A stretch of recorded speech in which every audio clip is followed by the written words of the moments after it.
partido Renovación Costarricense. Bienvenidos a ambos. ¿Por qué apostar al decreto? ¿Es un camino viable? Huber May, abogado defensor de la fecundación in vitro de las parejas. Sí, absolutamente viable. Hay que hacer una distinción entre lo que es la regulación de una técnica, en este caso una técnica médico-científica, y la regulación, si se quisiera, de derechos fundamentales, que es una discusión que se ha venido dando, que incluso el mismo ministro de la Presidencia nos la planteó y que la conocemos. Nosotros estamos planteando un reglamento que en ningún momento invade, digamos, asuntos que tengan que ver ser reglamentados por medio de una ley, no ese es el caso. Estamos planteando una regulación de la técnica desde el punto de vista de los mecanismos necesarios para que la técnica se pueda cumplir, y existe un marco jurídico ya establecido que es la Ley General de la Salud, que sería como el amparo normativo en función del cual o en donde se insertaría esta propuesta de reglamentación para que se pueda aplicar esa técnica. La Asamblea Legislativa podría seguir discutiendo o estaría por verse en un futuro si lo que apruebe, si es que aprueba algo. Yo dudo que pueda aprobar algo porque eso es como una torre de Babel, pero si aprueba algo, incluso estaría por verse si ese algo que salga es conforme con la sentencia de la Corte Interamericana y conforme con los principios del derecho constitucional. De manera que no hay ninguna contradicción en estos dos aspectos. Don Gonzalo, ¿debería ser la Asamblea Legislativa el órgano que hable y que determine los alcances de estos proyectos? Bueno, primero que nada, muy buenos días, gracias por la invitación. Yo creo tres cosas. Número uno, tenemos, dicen los abogados, donde hay dos abogados hay tres opiniones. La Corte Interamericana de Derechos Humanos dice expresamente que se tiene que regular por ley. O sea, ellos lo que dicen en su sentencia es que tiene que haber una ley. Y en el caso de el reglamento, ya la Sala reiteradamente ha dicho que en derechos fundamentales como la vida no se puede ir al amparo del reglamento, sino que tiene que ser conforme a una ley. Entonces, creo que los costarricenses tienen que entender algo con respecto a la FIP. La FIP no es la que soluciona dar vida. O sea, aquí tenemos que tener claro algo. O sea, si todas estas parejas se aplicaran la FIP, solo el 30% de estas parejas tendrían la posibilidad de que esa técnica, ese procedimiento médico sea exitoso en ellos. Pero lo que sí está claro es que se está jugando con la vida del ser humano desde su estado embrionario. Entonces, ¿qué es lo que estamos haciendo? Y aquí hay tres cosas que tienen que valorarse. Número uno, tienen que dejarse claro que esto es un tema que empezó en el cuatrienio anterior y que sigue en este cuatrienio. O sea, el tiempo que se invirtió en el cuatrienio anterior fue desperdiciado porque obviamente ahora somos otros legisladores y tenemos que nuevamente empezar a discutir. Número uno. Número dos, en el anterior cuatrienio ya se votó. O sea, la FIP ya se votó y quedó 26-25 en contra. Entonces, estamos mirando otro proyecto de ley. Y nosotros en sociales, en el tercer día de Agenda 137, estamos viendo la posibilidad de que se aplique el principio del derecho reposado, porque es un principio, porque estamos hablando de vida, estamos hablando de la vida y de la vida de seres humanos en estado embrionario, donde no se pueden defender por sí mismos. Entonces, cuando hablamos de esto, hablamos de que tenemos que aplicar el principio del derecho reposado, y a partir de ahí es que desde la Asamblea Legislativa estamos trabajando en la posibilidad de un proyecto de ley que trate de ser lo más restrictivo posible, en el sentido no de la posibilidad de las parejas de poder aplicarse una técnica, sino de poderle garantizar la vida a los embriones. Huber May, abogado de las parejas. Sí. No, es importante, digamos, ser preciso y aclarar, digamos, algunas cosas. En primer lugar, la Corte Interamericana en ningún momento ha dicho que se deba levantar la prohibición de la técnica y establecer una regulación de la técnica por medio de la ley. Es decir, eso es un invento no sé de quién. Lo que la Corte ha dicho, y eso se puede revisar en la sentencia, es que se debe regular la técnica, y esa afirmación la hace la Corte en el escenario de una discusión, y las discusiones son importantes para interpretar las disposiciones, en el escenario de una discusión en el sentido de que hay que fiscalizar, establecer mecanismos de control de los profesionales que ejercen esa técnica, en ese escenario es que se hace. De manera que no es cierto que tenga que ser regulado por una ley, en primer lugar. Lo que dice la Corte es que debe ser regulado. A nosotros nos parece que por medio de un decreto, que es un mecanismo ágil que tiene el Poder Ejecutivo, es factible de levantar la prohibición y poder brindarle este servicio de forma inmediata a las personas. La propuesta nuestra es protectora de lo que Gonzalo llama la vida. En primer lugar, uno de los artículos de ese reglamento establece que no se puede destruir embriones, que no se pueden comercializar embriones, que no se puede experimentar con embriones, a pesar de que estrictamente hay que definir cuándo, digamos, la unión de un óvulo con un espermatozoide tiene la calidad de embrión. En verdad, la Corte hizo un análisis jurídico y científico de este tema y entró a determinar que hasta que no haya implantación, hasta que no haya concepción, no existe, digamos, propiamente. Y eso fue lo peligroso, es exactamente eso que dice don Huber, lo peligroso de esta sentencia, porque pero ahí está. Expertos en ciencias sociales, vamos a ver, expertos en ciencias sociales están hablando de técnicas de ciencias exactas. Y aquí es algo que tiene que ver muy claro. O sea, ya los científicos, aquí no estamos hablando de objeciones de conciencia, sino objeciones de ciencia. Los científicos han dejado claro que la vida inicia cuando se fertilizan o cuando el óvulo y el espermatozoide se unen. No tenemos duda que cuando se fertiliza animales, o sea, cuando un óvulo y un espermatozoide de animales se fertilizan, inicia la vida ahí, pero sí tenemos dudas cuando inician los seres humanos. No hay duda, o sea, hay científicos que no saben ni quién es Dios, ni hablan de Dios, ni tan siquiera estamos hablando de una posición de conciencia que nos dicen a nosotros, si a nosotros, aquí está el tema, si a nosotros ya nos hubieran demostrado que los seres no se matan, seres humanos, con la FIP, le aseguro que Costa Rica ya tuviera una ley que tiene que ver con el tema de la FIP. ¿Por qué? Se lo estoy diciendo, hay temas, por ejemplo, a mí me tocó ser presidente de la Comisión de Económicos en la legislatura anterior. Corrimos con carretera San José San Ramón.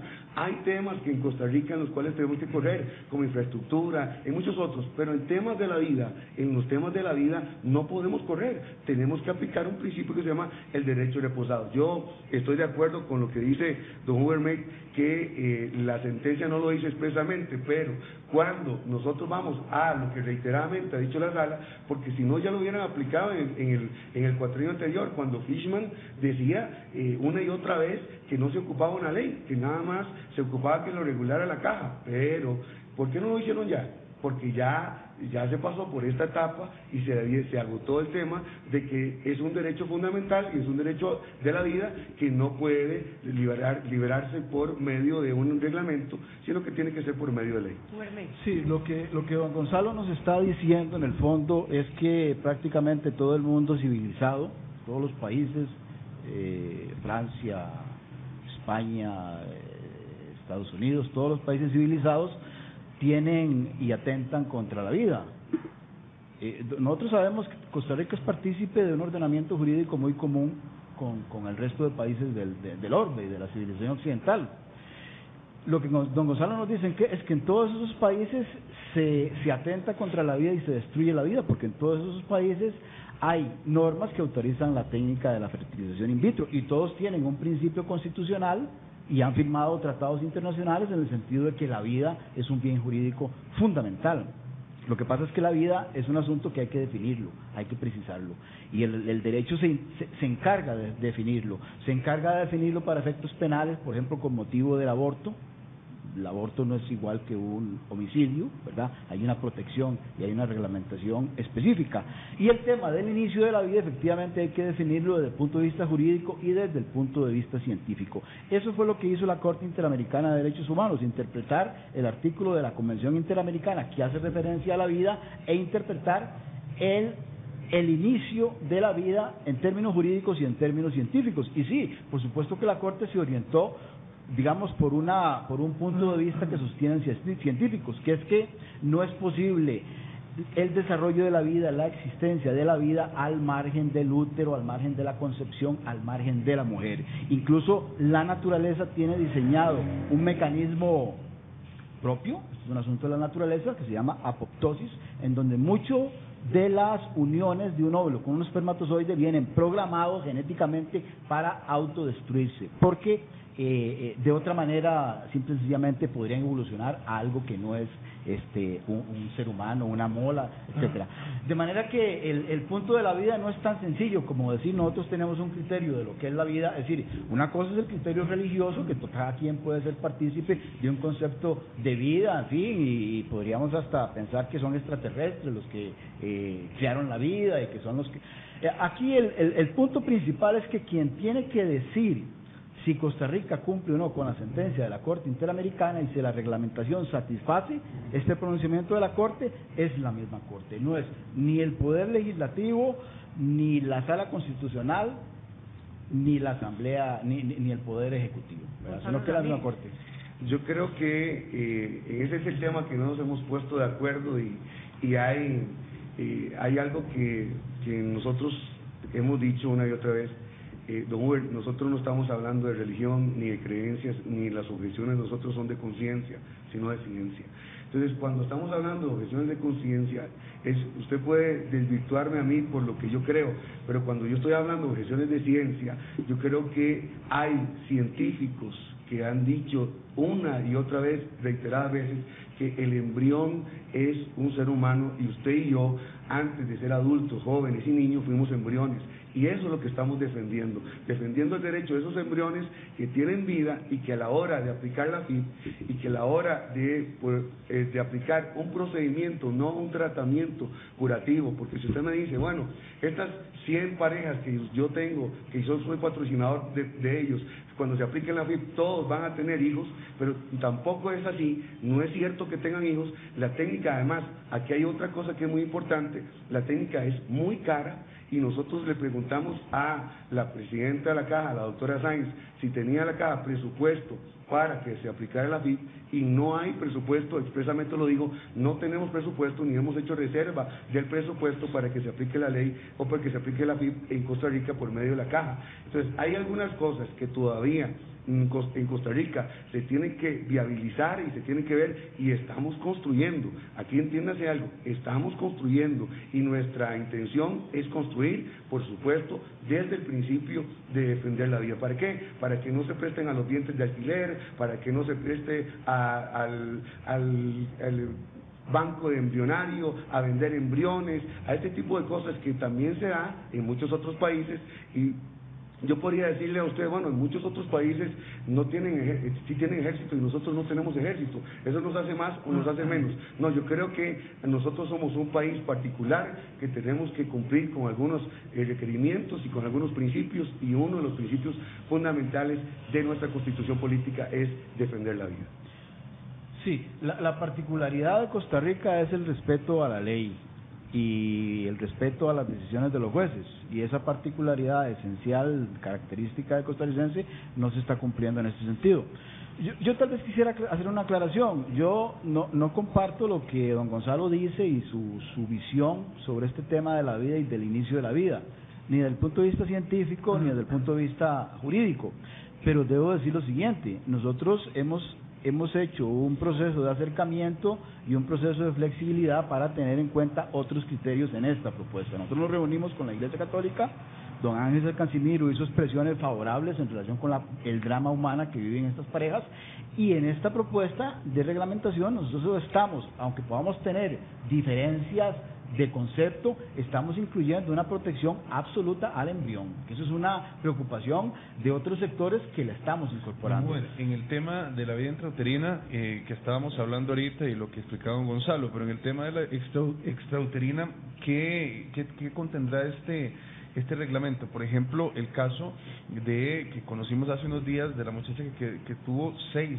de los embriones, los 6 están. En esos casos, ¿qué tipo de regulación va a haber? Porque al final un embarazo de 6 niños pues puede ser también algo riesgoso en ambas. No, o sea, la propuesta de reglamentación precisamente atiende ese tipo de preocupaciones, a un control y una fiscalización de la técnica desde el punto de vista médico. Es decir, entendamos esto, la ciencia y la medicina es una rama muy evolucionada, y ellos tienen conocimientos y están regidos por normas, ¿verdad? El reglamento viene a precisar, digamos, un conjunto de obligaciones y un conjunto de parámetros, digamos, mínimos. Por ejemplo, se plantea que se puede transferir a la madre hasta 3 óvulos fecundados. De acuerdo con lo que nos dicen los científicos, por ejemplo, si se estimulan 6, si se producen 6 óvulos y se fertilizan, la naturaleza decide que son 3 nada más los que pegan, por decirlo así. El hombre no interviene en ese proceso, es la naturaleza la que interviene en decir qué pega y qué no pega, qué evoluciona y qué no evoluciona, al igual que en el método natural. Eso no es correcto. Si se transfieren 3, con costos pegará 1. Por eso se dice que la técnica no es infalible, por supuesto, es un mecanismo para tratar de resolver un problema. A veces la naturaleza dice que un óvulo y un espermatozoide fecundado evolucione, a veces dice que no. Lo que pasa es que, por eso el tema es que es un tema de derecho reposado, porque lo que dice Huber no es exactamente correcto. No es lo mismo que usted muera por muerte natural a que usted muera porque lo mataron. Y eso es lo que produce la técnica de la FIP, que no muere por técnica natural, sino porque lo matan. Entonces, aquí el tema es, hay un proceso en la Asamblea Legislativa de un proyecto de ley que ya está en los 2 últimos días de Agenda 137, se está trabajando en él para que respete la vida de la forma más integral posible. Nos parece que el tema con el reglamento no puede ir, porque ya la Sala Constitucional ha dicho reiteradas veces que en temas fundamentales como el derecho a la vida no se puede ir por medio de reglamento, sino que se tiene que ir por medio de ley. La Corte Interamericana de Derechos Humanos le ordenó a Costa Rica que se regulara, y eso tiene que ser por medio de ley, y es lo que se está construyendo en la Asamblea Legislativa. Segundos. Sí, no necesariamente por medio de ley, eso se requiere poner en práctica esta técnica. Este es un tema bastante Muchísimas gracias complicado. por permitirnos ver este Así debate es. tan interesante.